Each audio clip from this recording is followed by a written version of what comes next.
stop believing in it. And then we were like, oh wait, like I can magically just like a couple $100 can show up. Yeah. It's about believing in it again. It's about remembering when you woke up on Christmas Eve and Warning, the following presentation is intended for mature audiences. It includes stigma topics like sex, addictions, mental illness, adult dialogue, and strong language. Viewer discretion is advised. Oh, of course. And I think if you don't have hope, that's a time that you really need to work on your mindset in general, because it's like you are going to be okay and you need to work on those like limiting beliefs that it's not going to be okay. Because it's like, girl, you've probably been through like crazy shit. If you piled all that together, then that's like worse than what you're going through now, but you can't see that and you can't see how strong you are and what you've survived through. But they're just focusing on the moment in time right now. And it's totally understandable why you would do that too, because in that moment it does feel like an absolute shit sandwich. But I always say to people, like, this moment that feels like your worst moment will be your greatest story in the end. It'll be the story that you tell every single person when you've gotten out of it, when you've hit a level of success, when you've even, if we're not talking about business, even when you get out of it, out of the other side, you climb out of that fucking hole and you turn around and you see all of those people who are still in that hole, because so many people choose to stay in it. So many people are like, fuck this shit, that's too high, I don't want to climb out of it. But you did. You survived it. And so this will be the beginning, the catalyst story for your entire journey after, because you'll always think about this one time and you'll like, shit was terrible, but I survived. And so many people didn't. And I'm stronger because of this. If you're a coach, this is what becomes your about me page. This is what becomes like the fucking movie theater trailer of your life, is like that pivotal moment. It changes everything. So although it feels like the world is caving in, just know that this will be your best comeback story one day. And you'll look back at this time and though it doesn't feel like it, you'll smile on it and you'll be like, thank fucking God this happened. Yes. I love all of that. So Amanda, what advice would you give someone that's struggling with their money story right now? Oh, I will say that, like, this may not be the way some people want to hear, but your money beliefs, they're always going to be there. Like, I'm going to tell you right now, if you think that doing personal development and doing all this work is one day you're going to wake up and you're going to be like, my money beliefs have disappeared and just they're gone, they floated away. It's not going to fucking happen. They will always be there, right? You will feel them when you're making $0 a month, and you will feel them when you're making 10K months. They are always there. So thinking to yourself, and this was a huge thought I had as well, once I hit 100K in my business, I'm not going to have any fucking money triggers.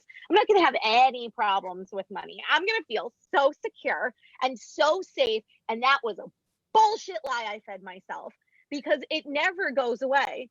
And so it's something that you're constantly going to need to work on, but also you don't need to trudge up a bunch of shit that you don't need to work on. If it's apparent, it will be apparent. It'll be something that is literally screaming in your face, hey, this is your money trigger. You need to work on this. I think a lot of people with their money story decide to dig, I'm like an analogy person today, like they decide to dig a fucking hole. They're like, oh, I need to figure out my money story. I'm going to go back 18 years of my life and I'm going to dig out every piece of baggage that I have buried and I'm going to deal with it all at one time. Girl, you will drive yourself motherfucking crazy.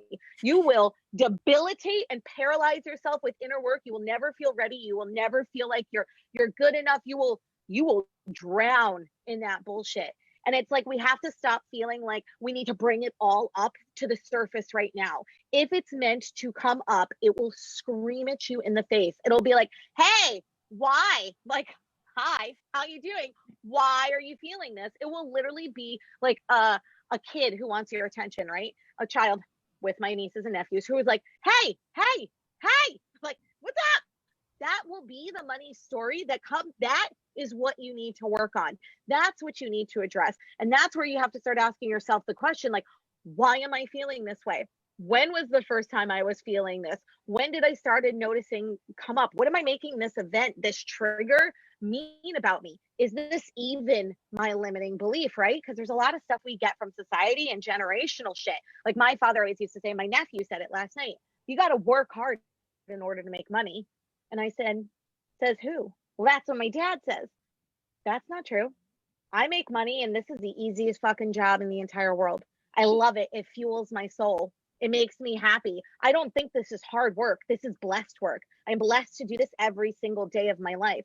So even when a belief like that comes up with money, like I'm going to have to work 12 hours a fucking day, slaving away at my computer, making sure I post 18 times on fucking Instagram, Facebook, LinkedIn, Pinterest, Twitter, TikTok, all of them. And I need to not be able to enjoy my life. That's a belief as well, because it shouldn't be this difficult. It should be easy. It should be fun. And so beliefs like that will start coming up, and that's when you address them. And that's where you ask the tough questions to yourself. What are you gaining from believing this? Because a lot of us have a secondary gain in some of these beliefs that are so deep rooted, we don't even recognize it. So as far as your money story, like what's coming up for you in the moment? Don't feel like you need to work on 18 years of past trauma and past bullshit in this moment. Take it one step at a time so you don't get overwhelmed. And then know that even though you feel that you've addressed it, it'll probably come back up again in 6 months, in 12 months. But the best thing about it is because you've addressed it this one time, it'll be a lot faster to nip in the ass and get rid of. And that's how you know inner work is working. It's not that you never have inner work. You'll always have money triggers. You'll always have inner work. It's the fluidity in which, fluidity, that was a fancy word for me to use, that you move through it and the speed at which you move through it. So when it's all of a sudden, I got to work hard to make money, it's no longer a 3-day process. It's now like, no, I don't. I get to do this because I love it and I get to make a shit ton of money doing it. And you move through it twice as quickly. Thank you for that reminder for myself and for all the women listening and watching. And I love that you touched on that. It's like, don't go back 18 years of your life and go through everything at once, because I've had other coaches and programs like tell me that. And I'm like, this is so fucking overwhelming. I'm like, how can I deal with every single thing when I only have like 2 things that I'm like really struggling with right now? And like, that is great advice, because I like, seriously, spending all that time going through all those years of like what my parents have said and what society says and like what you adopt as your truth and dealing all of that at once, like I almost exploded. I was like, it's exhausting. Yeah, it's exhausting. It's like, how the fuck? It's like you're carrying this huge suitcase with you and you're like, I need to spend the next 3 days unloading this right now with all dirty, stanky clothes in it. Like, it's miserable. It's exhausting. And this is why a lot of people choose not to do inner work, right? Because they're like, fuck it. I don't want to spend the next week of my life in a pit of despair, urinating or crying over something that my dad said to me when I was 17. And it's not really relevant right now, but I feel I need to go through it. It's like trying to find a problem when there isn't one. If there's a problem, it's going to show you there's a problem. It's going to be that obnoxious, like, hey, it's me, it's me. And if it's not showing up, don't feel like you need to do more work to get better success. Don't feel like you need to do more or be more. Like, you can get enough success right now exactly how you are. We don't have to keep fucking, and it's a coach, I think, a problem with the coaching world is we keep saying like, you need to do more in order to make the next level. You need to do more in order to hit 6 figures to 7 figures, which, yeah, we all need to do work, but our entire life shouldn't be spent on doing inner work. What the fuck are we going to do with the rest of our life? Like, our time on this planet should be, yes, some inner work, but it also should be fucking celebrating all of the inner work we're doing, celebrating everything that's happening in our life, celebrating everything that's happening in our business. And it should be having fun and experiencing joy. It's like, life should be orgasmically satisfying. And if it's not, you're doing something wrong. And you have to take a look at it and be like, am I spending too much time on doing inner work? Because there is too much time, right? You can spend too much time in inner work. If you have a 6-month span, you should be maybe doing inner work over the span of 6 months for maybe like a month. What the fuck are you doing with the other 5 months? Like, this is the time where you should be having fun and enjoying things rather than always trying to fix the problem. There will always be problems. You just have to figure out which one it's the right time to fix. exactly. Yeah. Because with like, therapy, depending on that, like you have to dig really deep. But in the coaching world, we're like, hey, what are you dealing with right now? Like, what's coming up for you? Let's work on that. Mhm. And we don't really focus on a lot of things in the past, which I think, like, it's a good thing that there's a big difference, because Mhm. like people, like I struggled with like why I was getting into abusive relationships and healing from that. And yeah, I needed to go through my past with my therapist. But with other things like in my business and with personal issue, now I was working with my coach. I'm like, hey, I'm dealing with some limiting beliefs. And she's like, okay, well, like why is this coming up? What were you doing? And we're talking about the present moment. And so they're two different things, but that is easier than being like, okay, you're dealing with this, oh, let's also add what's happening in your past. No, so Mm. overwhelming. So overwhelming. And then no one moves, right? And then they're like, why am I not moving in any of my business? And it's because they're so overwhelmed with feeling like they need to be more because they have to do more. And it's like, no, you don't. Like, just be, just show the fuck up, do what you want. If an inner work issue is going to come up, it'll make itself apparent. Focus on that and then keep moving forward. We shouldn't be paralyzed. It's where a lot of like new coaches you will come see and they'll be like, I'm going to fucking crush it. I'm going to do it. And then they start the inner work part because this shit comes up. And then they're like, oh, well, if one thing comes up, I need to write 85 forgiveness letters. I need to journal for 6 hours a morning while drinking my matcha tea, while listening to serene water sounds in the background. It's like, no, you don't. Like, it will come to you when it's meant to come to you. And when it's done, it's over. Move on and like keep on trucking. Of course. I love that. So, Amanda, how can women build their confidence by changing their money mindset? How can women build their confidence changing their money mindset? I would say just like kind of what we touched upon earlier, becoming confident in the fact that knowing that if you believe the money is going to come, it will come. It's like that old movie, I think Field of Dreams.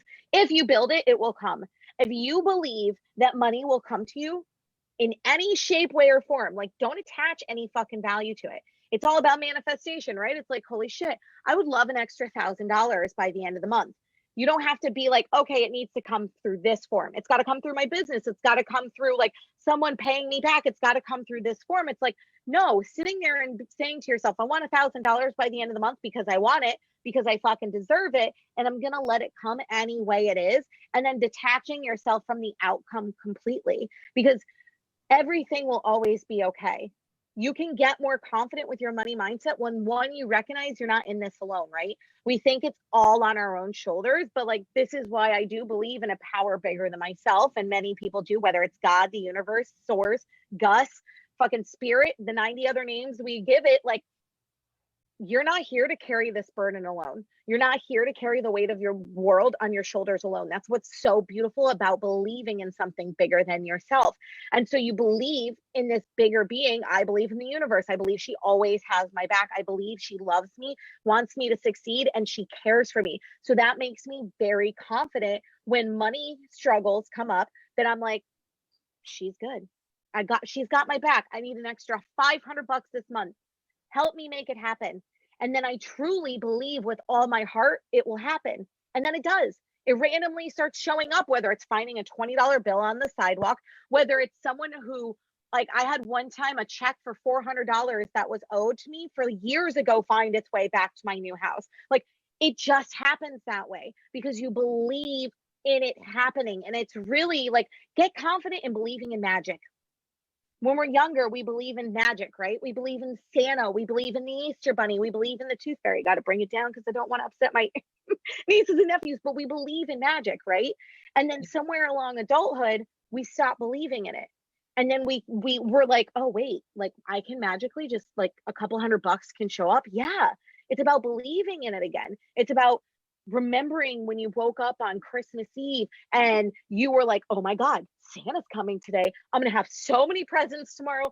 And that heightened sense of excitement kept you up all night long. Your parents tried to put you to bed at 8 o'clock and you were like, absolutely not. I'm going to sit here on my Game Boy. Yeah, I'm that old. and like play Game Boy all night long. I'm gonna, like, my brother and I are gonna sneak out. We're gonna go downstairs. We're gonna look at that Christmas tree. That is just faith. And it's faith and believing in magic and that anything is possible. And that Santa, this mysterious being, knows exactly what you want and is going to give it to you. Is that not the universe? The universe and God and source, is that not exactly what we're doing? We're believing in magic. And so believing in magic again, saying like, you've got my back. Thank you for supporting me. I know you want me to be successful. So I need help. Ask for the help from the universe. Say, I need help. I want to become more confident in my money. I want to be able to pay this bill, and being able to put that intention out into the universe. I like to speak things. I talk to the universe all the time. I say, I don't pray. I have conversations with the universe. And so I say to her, I need help. I'm struggling. Please help me. Like, guide me. If you don't like the word help, like, guide me to make sure that I'm able to do this. And she always does. And it may not be the way I want sometimes, but it always ends up happening. So being confident in magic and having faith in magic again, and that you can literally just want something and you'll will it into your existence. That's the most magical thing in the entire world. Okay, ladies, this conversation is like so beautiful because, I know some women, like, they're scared of the word magic, and it's like, it's not a bad thing.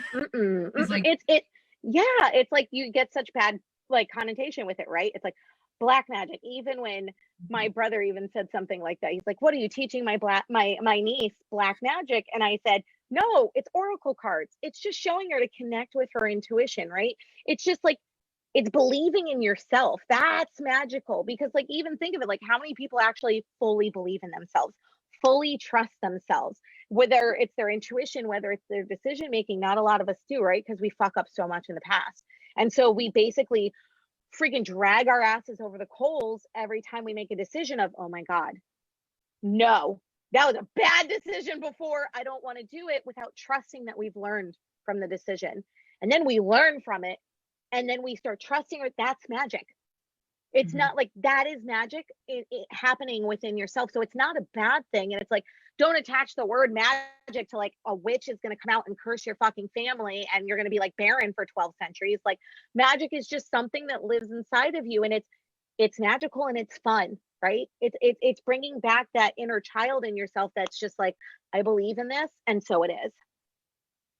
Oh, I love that. Let's totally reframe the whole word magic for women in this earth, because yes, I totally agree with you. Everyone is like, oh, magic is just associated with like witches and curses and black magic. And it's like, no, you have magic inside of you. And like, you need to let that out. You're doing a huge disservice to yourself to hide the magic that you have inside of you and not living authentic to yourself. And so this is a beautiful lead.